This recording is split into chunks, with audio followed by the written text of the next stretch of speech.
Queen Creek is like a lot of other suburbs, expanding on the edges of Phoenix.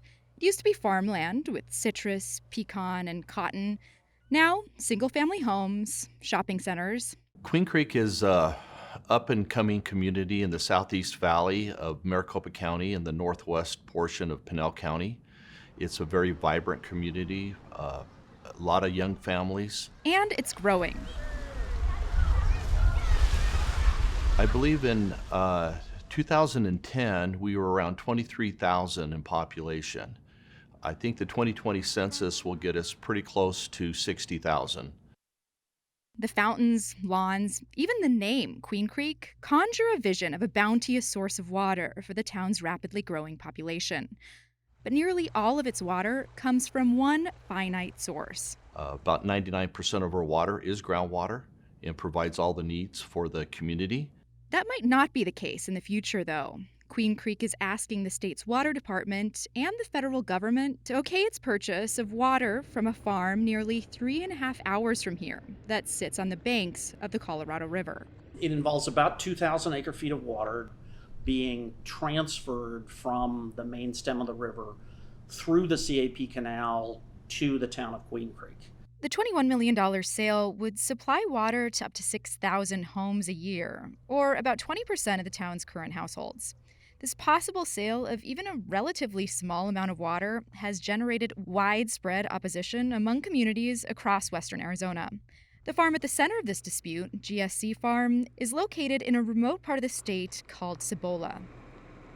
I refer to Cibola, Arizona as kind of like its own diamond in the rough, so to speak. It's surrounded by cotton fields and alfalfa that grows down there. I think it's maybe has a population a little over 300, so it's a very small knit community, and we've been there for 26 years and I love it.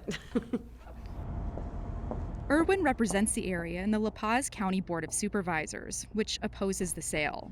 Seems like this is a big water grab from the metropolitan areas, and the rural communities and rural Arizona is being targeted. GSC Farm is owned by Greenstone, a Phoenix-based investment group that's been buying land along the Colorado River, one of a few private companies acquiring water rights across the West. They buy it both for its real estate value and for the value that the water has. Grady Gamage Jr. is a real estate lawyer who represents Greenstone in the Queen Creek deal. The history of Arizona and the history of the West is all about moving water around. Phoenix wouldn't be here if we didn't move water. Tucson would have dried up long ago if we didn't move water through the CAP canal to Tucson. So it seems to me to suddenly decide that any further transfers should be disallowed is really inconsistent with the whole notion of the way the West has grown. Since the construction of the Central Arizona project, there haven't been any transfers like this one that permanently move water from the Colorado River to Central Arizona. But farmers in La Paz, Mojave, and Yuma counties are worried. Tom Davis, who runs the Yuma County Water Users Association, has come out against the deal, saying it will set a dangerous new precedent. To make the decision to take water from agriculture production off of the Colorado River permanently forever and ever, which we have very high value crops, and move that water to other parts of the state to support growth, whether it's residential housing development that changes the economic drivers of the state. Those things concern us, obviously. So, it almost sounds like you see this as an existential threat. Sure it is. This isn't water in Yuma. City of Yuma, Yuma County, it doesn't have any necessary impact on Yuma. There's a lot of reasons why I think viewing this as a falling domino or a linchpin that's going to unravel the economy is a pretty severe overseeing. In public meetings held late last year about the transfer, it was clear that residents of Yuma fear that if this is approved, their farms could be next. And Greenstone has been purchasing land in Yuma County, too. A search of county records shows several dozen plots of land owned by LLCs with Greenstone's address in Phoenix. Through Gamage, Greenstone declined to provide a list of properties it owns in Yuma. Sarah Porter is a director of the Kyle Center for Water Policy at ASU, which hasn't taken a position on this transfer. But I think it highlights the big decision that we have to make as a state about how we grow and where we get the water for growth. The cities on the river want to protect their supplies for their own purposes, for their own economic development and population growth. And one really important thing is for agriculture. We have a thriving and significant agricultural center in Yuma. And so those are really important values.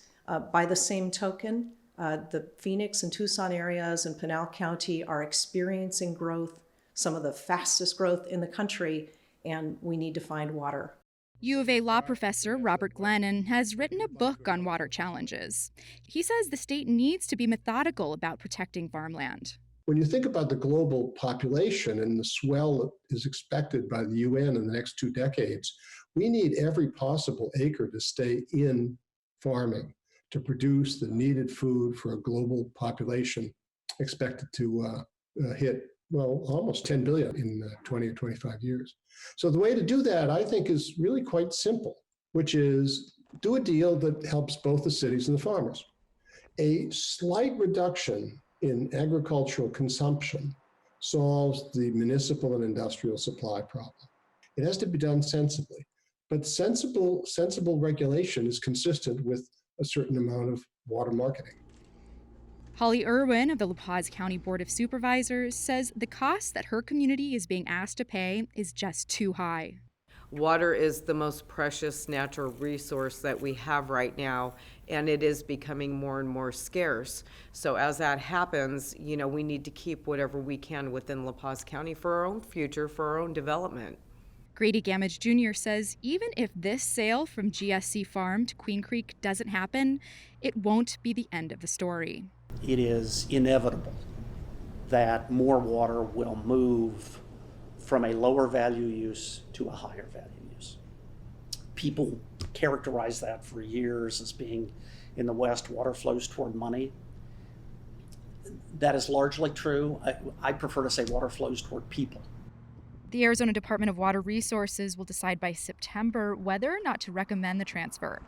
Then it's the U.S. Department of the Interior that gets the final say. If approved, Queen Creek's Paul Gardner says the earliest the town would get the water would be January 2022.